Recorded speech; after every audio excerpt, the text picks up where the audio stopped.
Jake Morrison stood at the massive window of Nexus Prime Station, watching stars drift past in the endless black of space. He had seen many incredible things during his time as a Navy SEAL, but nothing had prepared him for this moment. Earth was about to join the Galactic Federation, and he was here to represent his planet's military. The station was enormous. It spun slowly in space, creating artificial gravity for the thousands of beings who lived and worked here. Ships from dozens of different worlds docked at its many ports. Some were sleek and silver, others looked like living creatures with organic curves. Jake had studied pictures of alien vessels, but seeing them in person was something else entirely. "Nervous?" Lisa Carter asked, walking up beside him. Up. She was Earth's chief diplomat, a smart woman in her 40s who had spent years preparing for this day. Her dark hair was pulled back in a professional style, and she wore the formal blue uniform that Earth had chosen for its representatives.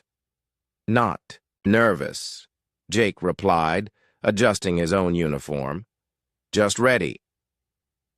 At 35, Jake was still in peak physical condition. His military training showed in the way he carried himself, alert but relaxed, ready for anything. His brown hair was cut short, and his green eyes missed nothing as they scanned the station around them. Captain Ryan Brooks approached them, his boots clicking on the metal floor. Ryan had served with Jake in several dangerous missions, and now he led Earth's security team for this diplomatic visit. "The council chamber is ready for us," he said. "Are you sure about this, Jake? Some of these aliens are twice your size." Jake smiled slightly. "Size isn't everything, Ryan. You should know that by now." They walked through the station's corridors, past beings that looked like walking trees, others with blue skin and extra arms, and creatures that seemed to be made of living crystal. Many stopped to stare at the humans. Some looked curious, others seemed unfriendly. Jake kept his expression neutral, but he was watching everything, noting exits and potential threats. The council chamber was breathtaking. It was a huge, circular room with seats arranged in rising tiers like an ancient amphitheater. Each section was designed for different types of beings. Some areas had water for aquatic species, others had different atmospheric conditions. In the center was a speaking platform where a tall, elderly alien with silver skin was standing. "That's Ambassador Veltara," Lisa whispered. "She's been running these councils for over 200 years. Her species lives much longer than humans." The human delegation took their assigned seats in a section marked with Earth's symbol. Jake looked around the chamber and counted representatives from 47 different worlds. The diversity was amazing, but he could also sense the tension in the room. Not everyone was happy about Earth joining their exclusive club. "Welcome, beings of the galaxy," Ambassador Veltara began, her voice carrying clearly through the chamber's advanced sound system. "Today we gather to discuss trade agreements, territorial disputes, and the potential full membership of the planet Earth." A murmur went through the chamber at the mention of Earth. Jake noticed that some of the aliens leaned forward with interest, while others seemed to shrink back in their seats. In one section, a group of tall, blue-skinned warriors in crystalline armor were whispering among themselves and looking directly at the human delegation. "The Altarians," Lisa said quietly, noticing Jake's gaze. "They're a military-focused species, very proud of their fighting abilities. Their leader here is Commander Zethkar." Jake studied the Altarian commander. He was nearly 7 feet tall, with broad shoulders and muscles that showed even through his armor. His blue skin had a metallic sheen, and his eyes were a bright, yellow color that seemed to glow in the chamber's light. Most importantly, Jake could see the way the alien carried himself, with the confidence of someone who had never lost a fight. The formal presentations began. Species after species stood to speak about various matters. Jake listened carefully, learning about galactic politics and the complex relationships between different worlds. Some species were natural allies, others barely tolerated each other. Earth was the newest member, and clearly some of the older members resented having to share their power. When it was Earth's turn, Lisa stood and walked to the speaking platform. She spoke clearly about humanity's desire for peace, their technological contributions, and their hope to learn from the galaxy's older civilizations. Her speech was well prepared and diplomatic, hitting all the right notes. But Jake could see that not everyone was impressed. The Altarians in particular seemed bored by Lisa's peaceful words. Commander Zethkar was leaning back in his seat with his arms crossed, a look of disdain on his face. Several times, Jake saw him whisper to his companions and they would laugh, quietly. After Lisa finished her presentation, other species began to speak about Earth's membership. Some were supportive, praising humanity's recent success in defending against space pirates who had attacked Earth's outer colonies. Others were more cautious, suggesting that Earth needed more time to prove itself worthy of full membership. Then, Commander Zethkar stood up. The chamber fell quiet as the massive Altarian walked to the speaking platform. His armor clinked softly with each step, and Jake could see that it was covered with battle honors and decorations. "Fellow council members," Zethkar began, his voice deep and commanding, "we have heard much today about the peaceful intentions of these humans. But the galaxy is not a peaceful place. It is full of dangers that require strength to face." Jake felt his muscles tense slightly. He could sense where this was going. "The humans defeated some small-time pirates," Zethkar continued, gesturing dismissively. "This was luck, nothing more. They used crude weapons and brutal tactics. They showed no honor, no skill. They simply overwhelmed their enemies with numbers and firepower." The commander's yellow eyes found Jake across the chamber. "I question whether beings who fight in such a primitive way can truly contribute to our galactic community. Perhaps they need more time to evolve beyond their savage nature." Lisa's jaw tightened, but she remained seated. This was exactly the kind of challenge they had prepared for. Jake placed a gentle hand on her arm, signaling her to stay calm. He had dealt with bullies before, in many different forms. Other aliens began to murmur among themselves. Jake could see that Zethkar's words were having an effect. Some species were nodding in agreement, while others looked uncomfortable with the direct challenge to Earth's capabilities. "These humans claim to seek peace," Zethkar said, now pacing back and forth on the platform. "But their entire history is one of constant warfare. They fight among themselves more than they fight external enemies. How can we trust such violent creatures to maintain galactic stability?" Jake remained perfectly still, but inside he was analyzing the situation. This wasn't just a diplomatic challenge. It was a direct insult meant to provoke a response. The Altarian was testing Earth's representatives, trying to see how they would react under pressure. Captain Brooks leaned over to whisper, "Want me to respond to this?" "No," Jake said quietly. "Let him talk. He's showing everyone exactly what kind of leader he is." As Zethkar continued his speech, criticizing everything from human technology to human culture, Jake began to understand the deeper game being played. This wasn't really about Earth's membership. It was about power and status within the galactic community. The Altarians had held a position of military prominence for centuries, and they saw humanity as a potential threat to their influence. The chamber grew more tense with each passing minute. Jake could see that this confrontation was heading somewhere dangerous, and he began to prepare himself for what might come next. Commander Zethkar finished his speech and returned to his seat, but the damage was done. Jake could feel the mood in the chamber shift against the human delegation. What had started as polite skepticism was now becoming open hostility. Ambassador Veltara tried to restore order. The Council recognizes the concerns raised by Commander Zethkar, she said diplomatically. However, we must remember that all species have different approaches to conflict resolution.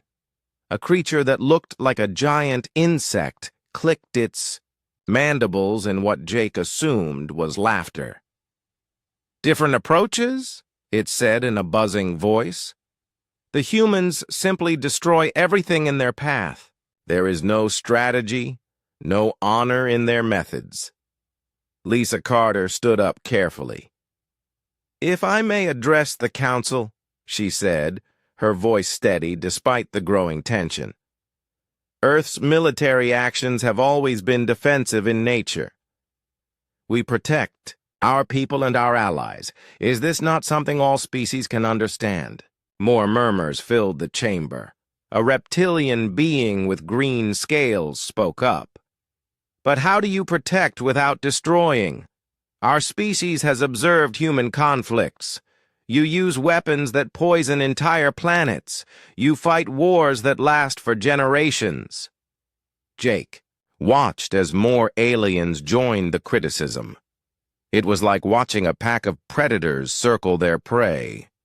He had seen this behavior in combat situations before, when enemy forces would work together to isolate and weaken a target. "Perhaps," said a tall alien with multiple arms, "the humans should demonstrate their peaceful nature by accepting a subordinate role in the Federation. They could serve under more experienced species until they prove themselves worthy." That suggestion caused an immediate reaction. Half the chamber seemed to support the idea, while the other half remained silent. Jake noticed that none of the aliens were speaking in support of Earth's full membership. They were either attacking or staying quiet. Captain Brooks leaned forward in his seat. Jake could see his friend's anger building, but Ryan kept his mouth shut. They were both trained soldiers who understood the importance of discipline even in situations like this. Commander Zethkar stood up again. "I have another suggestion," he said, his voice carrying easily through the chamber. "Let the humans prove their military worth through a formal challenge. If they are truly as capable as they claim, they should have no fear of demonstrating their skills." Jake felt every eye in the chamber turn toward the human delegation. This was the moment he had been expecting. In his experience, bullies always pushed until they got the reaction they wanted. "What kind of challenge?" Lisa asked carefully. Zethkar smiled, showing teeth that were sharper than human teeth. "A simple test of combat ability. One of their warriors against one of ours. If the human wins, we will support their full membership. If they lose, Earth accepts a probationary status for 50 years. The chamber erupted in excited chatter. Jake could see that many of the aliens were interested in this proposal. It would provide entertainment and settle the question of human capabilities once and for all. Ambassador Veltara raised her hand for silence. "This is highly irregular," she said. "The Council does not usually settle diplomatic matters through combat." "But these are unusual circumstances," Zethkar replied. "We are being asked to accept a species we know very little about. Their recent victory against pirates tells us nothing about their true abilities. A formal combat test would provide valuable information. Jake stood up slowly. The movement was smooth and controlled, but it drew immediate attention from every being in the chamber. "Commander Zethkar," he said, his voice calm and clear. "Are you challenging Earth's military representatives to single combat?" The Altarian's yellow eyes gleamed with satisfaction. "I am suggesting a demonstration, human. Unless, of course, you are afraid to show your true capabilities." The insult was obvious and deliberate. Jake could feel the tension in the room spike as everyone waited for his response. This was exactly the kind of situation his military training had prepared him for, a moment where the wrong words or actions could have serious consequences. "I am not afraid," Jake said simply. "But I want to make sure I understand the rules. This would be a formal combat challenge with witnesses from all member species?" "Exactly," Zethkar said, clearly pleased that Jake was taking the bait. "We would fight according to traditional Altarian combat rules. No weapons, no armor, just skill against skill." Lisa shot Jake a worried look. She knew his background, but she also knew that Commander Zethkar was much larger and stronger than any human. The Altarian probably weighed twice as much as Jake and had longer reach. "And if I win?" Jake asked. "Then Earth receives full membership immediately with all the rights and privileges that come with it," Zethkar replied. "But if you lose, Earth accepts 50 years of probationary status, during which you will have no voting rights in council decisions." The stakes were enormous. 50 years was a significant portion of human lifespan, though Jake realized it might be much less significant to longer-lived alien species. Still, it would mean that Earth would have almost no influence in galactic affairs for decades. "I need to consult with my delegation?" Jake said. "Of course," Zethkar said with mock politeness. "Take all the time you need to consider your fear." Jake ignored the taunt and sat back down. Lisa immediately leaned over to whisper in his ear. "Jake, this is insane. Look at the size of him. He's been training for combat his entire life." "So have I," Jake whispered back. "And I've been in real combat situations, not just training exercises." Captain Brooks joined the whispered conversation. "This feels like a trap, Jake. Even if you win, they might claim you cheated or broke some rule we don't know about." Jake nodded. "That's possible. But look around this chamber. Everyone is watching to see how we handle this challenge. If we back down now, we'll never get the respect we need to function in galactic politics." He was right, and they all knew it. The aliens were testing Earth's resolve as much as its fighting ability. Running away from this challenge would confirm every negative stereotype about human cowardice that Zethkar had been promoting. "There's something else to consider," Lisa said quietly. "If you fight and lose, you could be seriously injured or killed. Altarian combat traditions don't always include safety measures." Jake had already thought about that possibility. He had faced death before in combat situations, and he understood the risks. But he also understood that sometimes individuals had to take personal risks for the greater good of their people. "I'll do it," he said finally. Lisa grabbed his arm. "Jake, please think about this more carefully." "I have thought about it," Jake replied. "This isn't really about combat. It's about whether Earth is going to be treated as an equal partner in the galactic community or as a junior member that needs protection. If we show weakness now, we'll be dealing with challenges like this for decades." He stood up again and addressed the chamber.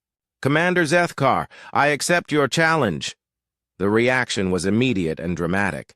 Some aliens cheered, others looked shocked, and a few seemed genuinely concerned. Zethkar's expression showed pure satisfaction as he realized he had maneuvered. The humans exactly where he wanted them. "Excellent," the Altarian commander said. "We can arrange the combat for tomorrow, which will give both of us time to prepare. The fight will take place in the station's main arena, with representatives from all member species as witnesses." Ambassador Veltara looked uncomfortable with the entire situation. "I must remind everyone that this combat challenge is not an official council procedure. The results will not be legally binding on Federation membership decisions. But they will carry significant weight in future discussions," Zethkar said smoothly. "Honor and strength are values that all civilized species respect." As the council session ended, Jake could feel the weight of what he had agreed to do. Tomorrow, he would face a warrior from a species known throughout the galaxy for their fighting abilities. The outcome would determine not just his own fate, but potentially the future relationship between Earth and dozens of alien civilizations. Captain Brooks walked beside him as they left the chamber. "Any regrets?" he asked. Jake thought for a moment before answering. "Ask me again tomorrow." The next morning came too quickly for everyone except Jake Morrison. He had slept well, which surprised both Lisa and Captain Brooks when they met him for breakfast in the station's human quarters. While they looked worried and tired, Jake seemed completely relaxed. "How can you be so calm?" Lisa asked, picking at her food without really eating. "Worry doesn't help performance," Jake replied, finishing his meal methodically. "I've done everything I can to prepare. Now I just need to execute." He had spent the previous evening studying recordings of Altarian combat techniques that Earth's intelligence services had gathered.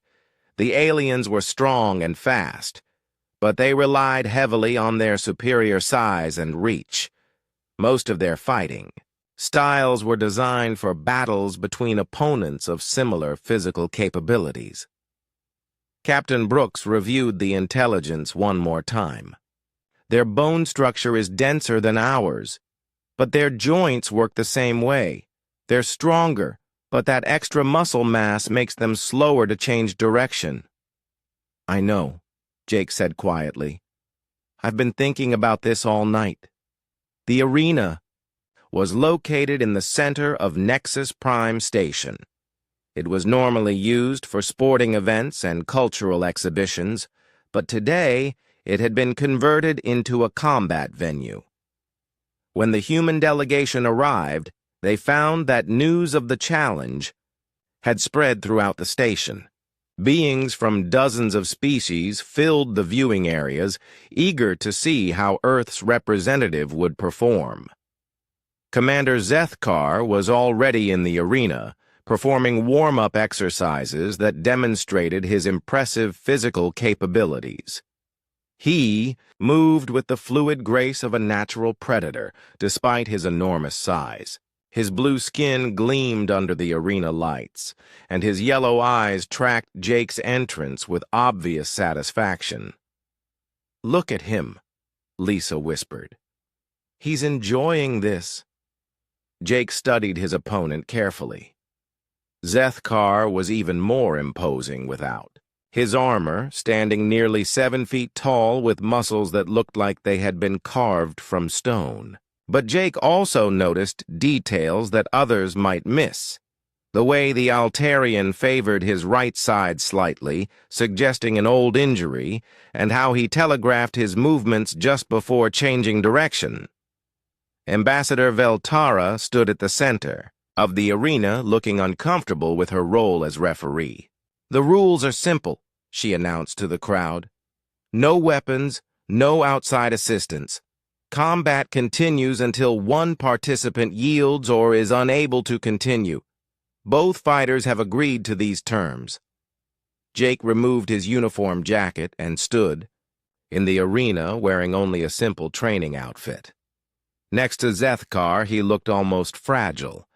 The size difference drew murmurs from the alien spectators, many of whom were already predicting an easy Altarian victory. "Last chance to withdraw, human," Zethkar said, as they faced each other in the center of the arena. "I have no desire to permanently damage Earth's diplomatic relations by injuring their representative too severely." "That's considerate of you," Jake replied calmly. "I'll try to make this quick." The Altarian's eyes narrowed with anger at Jake's confident tone. "You will regret your arrogance, primitive." Ambassador Veltara raised her hand. "Fighters, prepare yourselves." She paused, looking between the two opponents. "Begin!" Zethkar immediately charged forward, using his size and speed to try to overwhelm Jake before the human could react. It was a classic Altarian tactic, designed to end fights quickly through superior physical force. But Jake had anticipated this approach. Instead of backing away or trying to meet the charge head-on, he stepped to the side at the last possible moment. Zethkar's momentum carried him past Jake's position, and the human used the opportunity to strike at the alien's exposed ribs. The punch connected solidly, but Zethkar's dense bone structure absorbed most of the impact. The commander spun around, with surprising speed, and swung a massive fist toward Jake's head. Jake ducked under the blow and moved away, creating distance between them. "You are fast, I will give you that," Zethkar admitted, circling Jake like a hunting animal. "But speed alone will not save you." The alien attacked again, this time more carefully. He used his longer reach to throw a series of punches that forced Jake to dodge and weave constantly. Each missed blow came close enough that Jake could feel the air displacement. One solid hit from those massive fists would probably end the fight. Jake waited for his opportunity, studying Zethkar's rhythm and timing. The Altarian was skilled, but he was also overconfident.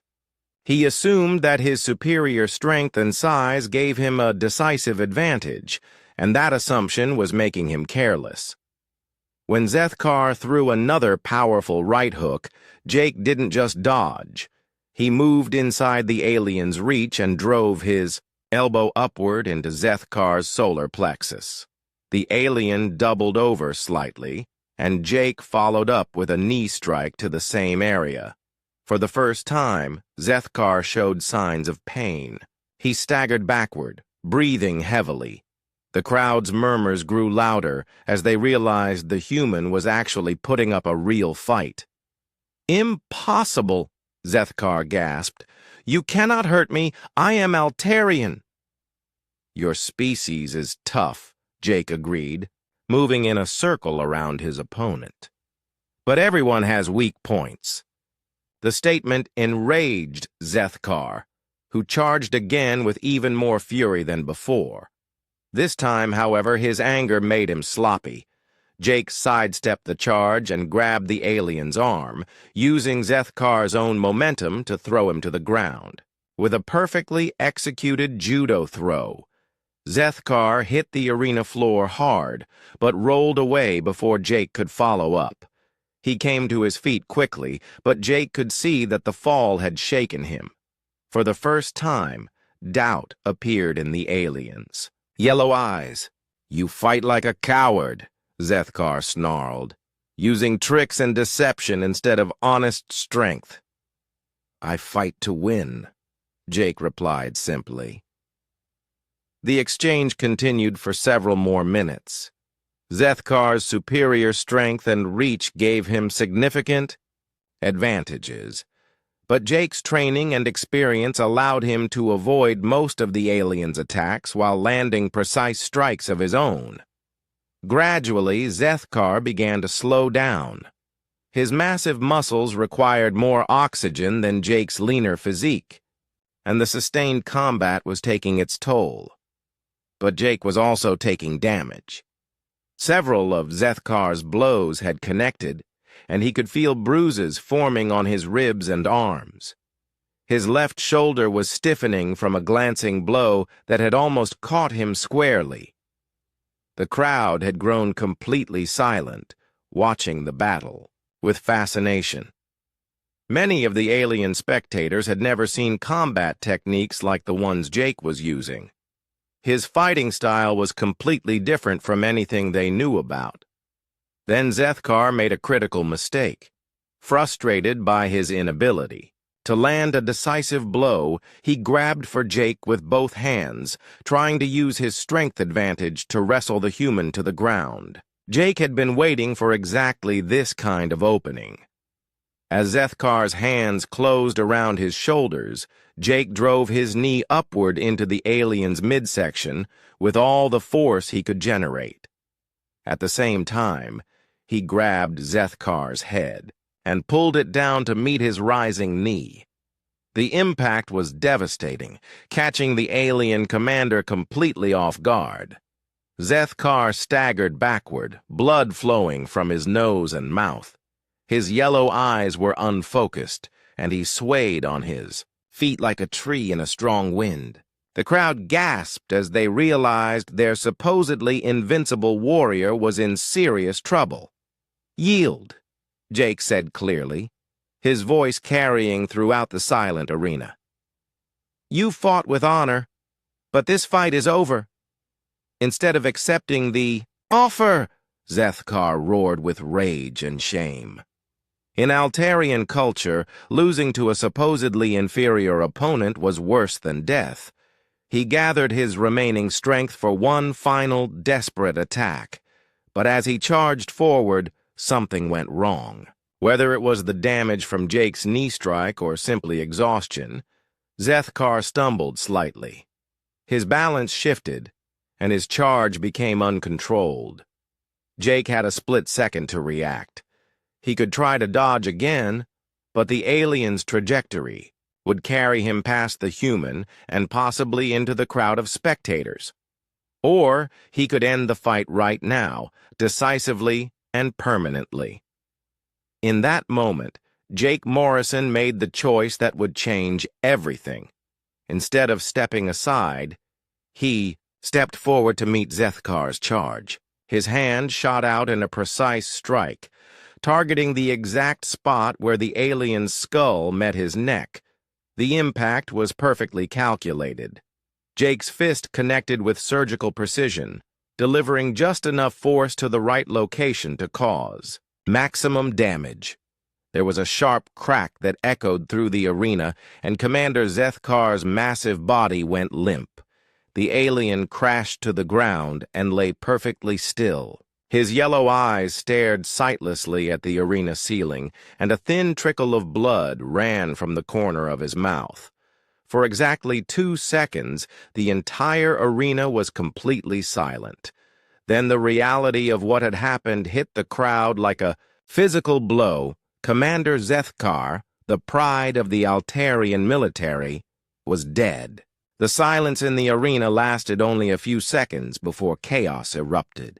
Alien voices rose in dozens of different languages, creating a wall of sound that seemed to shake the entire station. Some spectators rushed toward the exits, while others pushed forward to get a better look at the motionless form of Commander Zethkar. Jake stood over the fallen Altarian, his breathing steady despite the intense combat. He showed no emotion on his face as he looked down at what he had done. Captain Brooks was the first to reach him, having vaulted over the arena barrier the moment he saw Zethkar fall. "Jake, we need to move," Ryan said urgently. "Now." But Jake didn't move. He stood calmly in the center of the arena, waiting. Around him, security forces from multiple species were converging on the scene. Some had weapons drawn, though they seemed uncertain about what to do with them. Ambassador Veltara was shouting for order, but her voice was lost in the chaos. The Altarian delegation was on its feet, their faces showing a mixture of shock and rage. Several of them were pointing at Jake and making what were clearly threats, though the translation systems couldn't keep up with their rapid, angry speech. Lisa. Carter made her way to the arena floor, her diplomatic training helping her stay calm despite the crisis. "Jake," she called out, "say nothing until we can sort this out." A medical team reached Zethkar's body and began examining him. Jake watched as they confirmed what everyone already knew. The Altarian commander was dead. The lead medical officer, a being that looked like a walking tree with multiple eyes, spoke in a voice that carried clearly through the arena. "Death was instantaneous," the medic announced. "Cervical vertebrae separation at the base of the skull. Precise trauma to the spinal cord." This information caused another wave of shocked murmurs. Many of the aliens had assumed that Zethkar's death was accidental, the result of an unlucky fall or a strike that landed wrong. But the medical report made it clear that Jake's attack had been deliberately lethal and surgically precise. A tall Altarian officer, presumably Zethkar's second-in-command, stepped forward.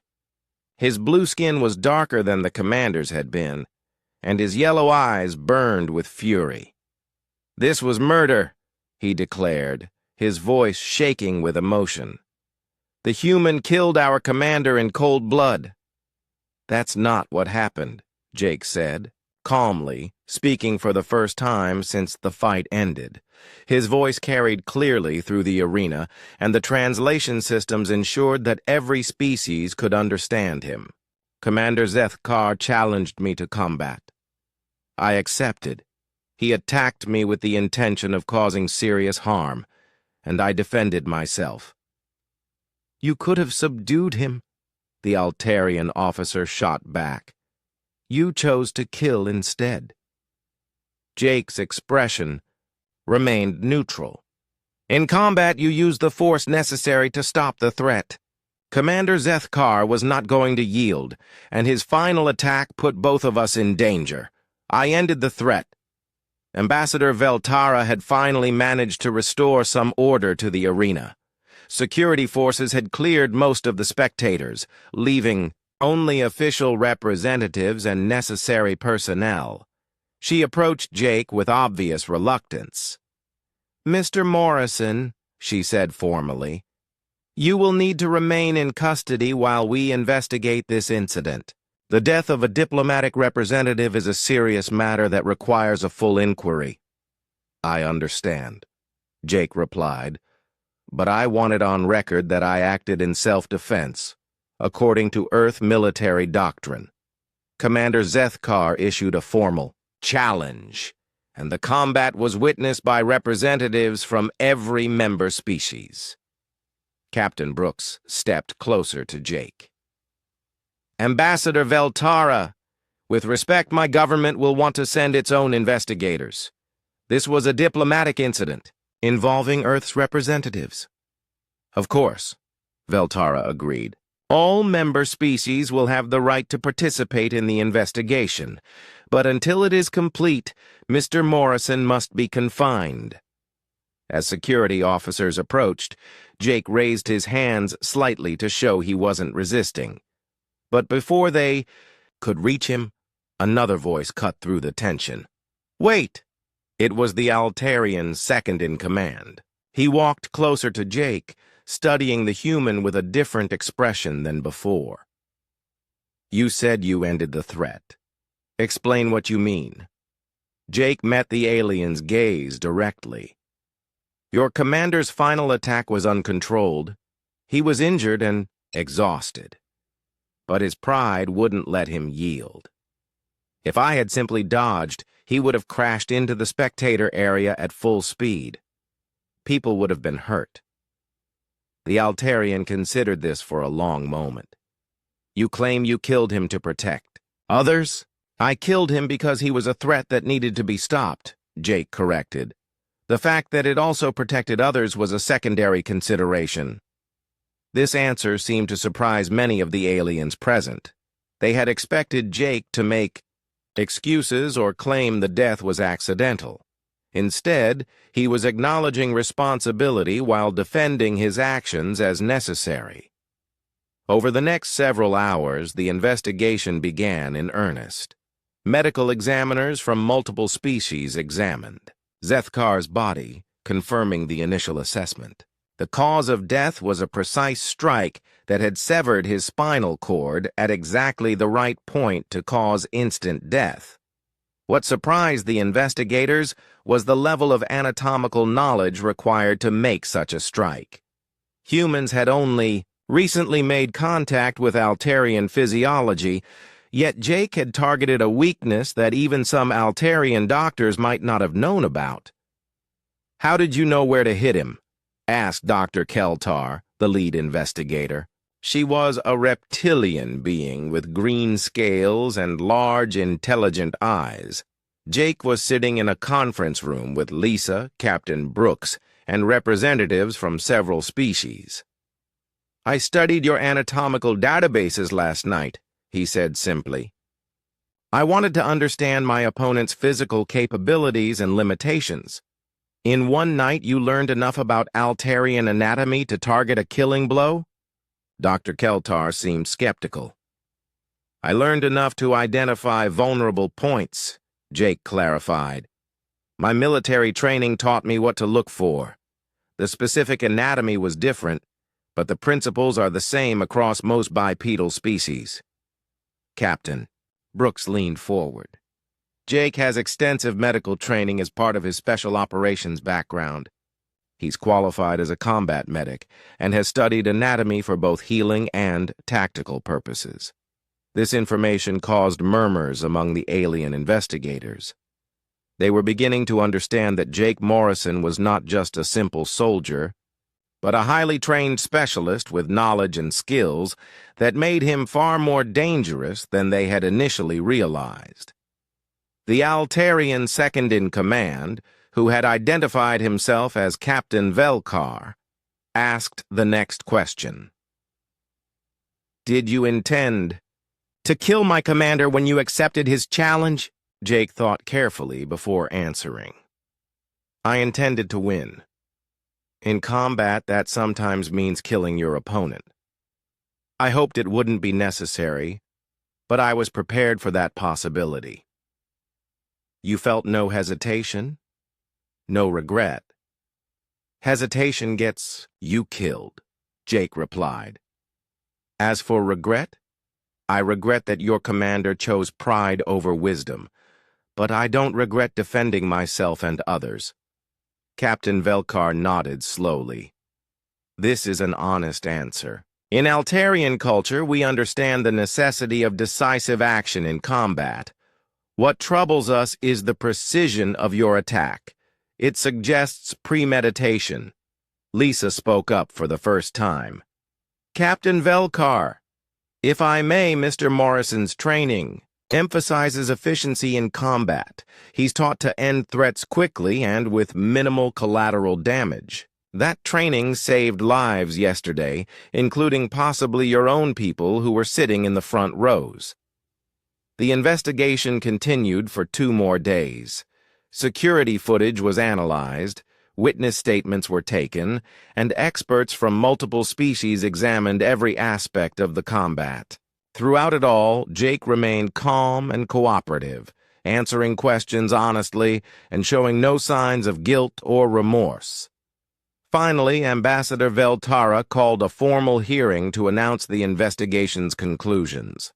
The main council chamber was packed with representatives eager to hear the verdict that would determine Jake's fate and potentially Earth's relationship with the galactic community.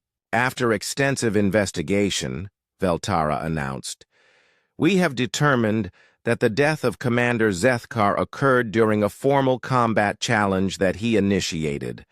Mr. Morrison's actions, while resulting in death, were consistent with legitimate self-defense under galactic law." The announcement caused another stir among the representatives. Many had expected the human to be found guilty of murder or at least excessive force. However, Veltara continued, The precise nature of the killing blow raises questions about Mr. Morrison's intentions and capabilities. While legally justified, his actions demonstrate a level of combat expertise that was not previously known to this council. Captain Velkar stood up.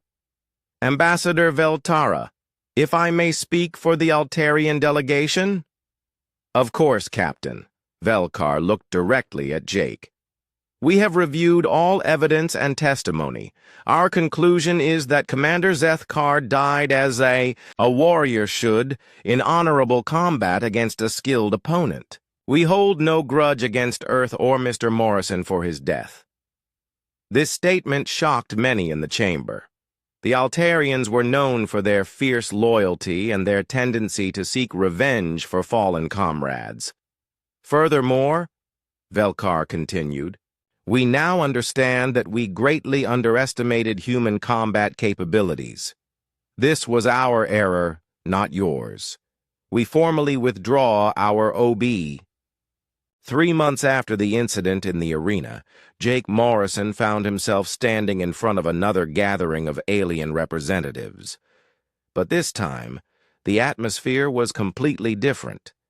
Instead of skepticism and hostility, he sensed respect and genuine interest from the beings around him. The training facility on Nexus Prime had been expanded specifically to accommodate the new interspecies combat training program. Jake had been appointed as the first human instructor, a position that had been created in direct response to the lessons learned from his confrontation with Commander Zethkar. The key principle, Jake explained to his mixed class of alien students, is that size and strength are advantages, but they are not guarantees of victory. Every opponent has weaknesses, and every fighting style has vulnerabilities. His current class included representatives from 12 different species. There was a young Altarian officer named Sub-Commander Thekvar, who had specifically requested assignment to Jake's program. Several reptilian beings from the Saurian Confederacy sat alongside crystalline creatures from the mineral worlds. Even a few of the tree-like arboreals had sent students, despite their traditionally peaceful nature. Captain Velkar, who had become something of an unofficial liaison between Earth and the Altarian military, watched from the observation area.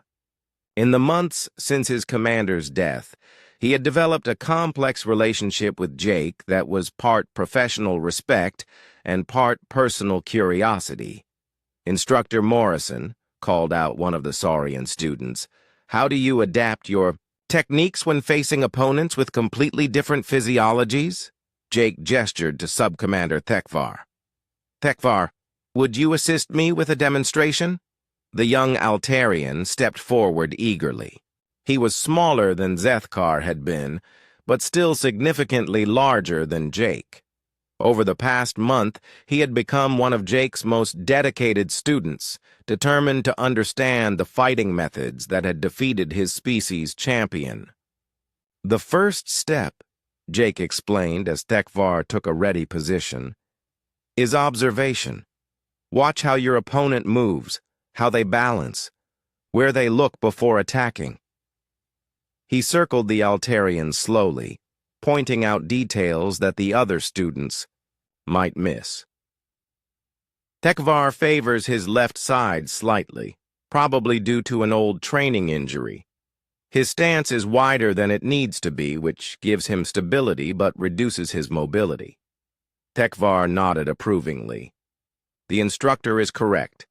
I injured my right knee during combat training 2 years ago. Now, instead of trying to match his strength, I adapt my strategy to exploit these observations. Jake demonstrated a series of movements that forced Thekvar to shift his weight repeatedly, each time favoring his injured side. The goal is not to overpower your opponent, but to make them defeat themselves. The lesson continued for another hour, covering principles of leverage, timing, and psychological warfare. Jake had discovered that he enjoyed teaching, and more importantly, he was good at it. His students were learning not just combat techniques, but new ways of thinking about conflict resolution. After class, Captain Velkar approached Jake with a serious expression. "Instructor Morrison, I have news from the Galactic Council. The hegemony of Carthax has formally requested that you train their elite guard units." Jake raised an eyebrow. The Carthax hegemony was one of the most powerful military forces in the galaxy, known for their disciplined armies and advanced weapons technology. That's quite an honor. What's the catch? No catch exactly, Velkar replied. But the request comes with a proposal. They want to establish a permanent training exchange program between Earth and the hegemony. Human instructors would train their forces, while their strategists would teach advanced galactic warfare to Earth's military. It was the kind of opportunity that Earth's leadership had only dreamed of months ago. Access to advanced alien military technology and tactics would give humanity a significant advantage in establishing itself as a major player in galactic politics. "What does Earth's government think about this?" Jake asked. "They are very interested," Captain Brooks said, joining the conversation. He had arrived on Nexus Prime the previous week to discuss expanding Earth's diplomatic and military presence in the galaxy. "But they want your opinion first. You're the one who would be implementing most of these programs." Jake considered the implications. His actions in the arena had opened doors that might have remained closed for decades, but they had also created expectations. The galaxy now saw humanity as a species with significant military potential, which brought both opportunities and dangers. "There's something else," Velkar added. "The Council has received reports that the Void Hunters are becoming active again in the Outer Rim territories. Several colonies have gone silent, and the pattern matches their previous attacks." Jake had read about the Void Hunters in the classified briefings Earth had received after joining the Federation. They were a mysterious species that appeared periodically to attack isolated worlds, stripping them of resources and leaving no survivors. No one knew where they came from or what motivated them, but their technology was advanced enough to challenge even the most powerful galactic militaries. "Are they requesting Earth's assistance?" Jake asked. "Not officially," Brooks replied. "But there have been informal discussions about humanity's potential role in defensive operations. Your performance against Zethkar has convinced many species that human combat doctrine might be effective against unconventional threats." The conversation was interrupted by the arrival of Ambassador Veltara, who had requested a private meeting with Jake. The elderly diplomat looked tired, as if the weight of galactic politics was wearing on her. "Mr. Morrison," she began formally, "I want to discuss the long-term implications of your actions 3 months ago." "I'm listening," Jake replied. "Your victory over Commander Zethkar has fundamentally changed how the galaxy views humanity," Veltara explained. "This has brought benefits, but also complications. Some species now see Earth as a potential threat rather than a junior partner." Jake nodded. He had expected this kind of reaction. "What kind of complications?" 3 systems have requested increased defensive arrangements, specifically citing concerns about human military capabilities. The Peaceful Assembly of Worlds has proposed restrictions on human military technology transfers, and there are rumors that some species are forming a defensive alliance specifically to counter potential human expansion. It was the classic problem of success in a competitive environment. By proving that humanity could compete militarily with established galactic powers, Jake had inadvertently made Earth a target for fear and suspicion. "What does the Council recommend?" Jake asked. "Transparency and cooperation," Veltara replied. "The more the galaxy understands about human capabilities and intentions, the less likely they are to view you as a threat." This training program you've established is an excellent start. Over the following weeks, Jake threw himself into expanding the training programs. He developed curricula for different types of combat situations, from individual dueling to large-scale tactical operations. More importantly, he began teaching alien students not just how to fight like humans, but how to think like humans in combat situations. The results were remarkable. Altarian officers began incorporating human mobility tactics into their traditional, strength-based fighting styles. Saurian reptiles learned to use their natural camouflage abilities in ways they had never considered. Even the peaceful arboreals developed defensive techniques that allowed them to protect their colonies more effectively. But the real breakthrough came when news arrived that a Void Hunter attack fleet had been detected approaching the Kepler colony in the Outer Rim. The colony's defenses were minimal, and evacuation would take weeks that they didn't have. "The Defense Council is meeting in emergency session," Captain Brooks informed Jake. "They're considering all options, including requesting volunteers for a rapid response mission."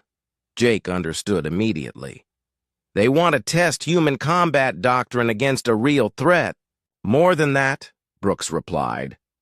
"They want you to lead a multi-species force against the Void Hunters. It would be the first time in galactic history that a human commanded alien military units in combat." The proposal was both an honor and a tremendous responsibility. Success would establish humanity as a legitimate military power and open doors to advanced technology and strategic partnerships. Failure could result in the deaths of hundreds of beings from multiple species and potentially damage Earth's reputation for generations. "Who would be under my command?" Jake asked. "Volunteers from 6 different species, including an Altarian strike team led by Subcommander Thekvar. The force would be small but highly mobile, designed to hit the Void Hunters before they can establish their typical siege positions." Jake thought about his students, many of whom had become friends over the past months. The idea of leading them into combat against an unknown enemy was both exciting and terrifying. "When do we leave?" he asked. The mission to Kepler Colony launched within 48 hours.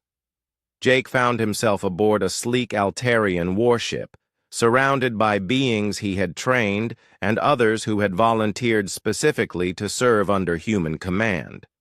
It was a level of trust and responsibility that no human had ever experienced before. As they traveled toward the Outer Rim, Jake reflected.